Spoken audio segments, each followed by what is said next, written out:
Here's a simple recipe for 3-2-1 baby back pork ribs. Unpack your ribs and pat them dry. Then remove the skin off the backbones. Now, sprinkle them with your favorite barbecue rub. Give it a thick coat. Make sure they're all well covered. Now it's time to put into your smoker or your barbecue. Set it at 120 degrees Celsius or 250 Fahrenheit. This is 1 hour in, and now this is 2 hours in.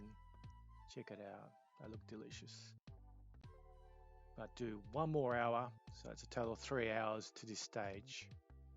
Now it's time to take them off and to wrap it into some foil.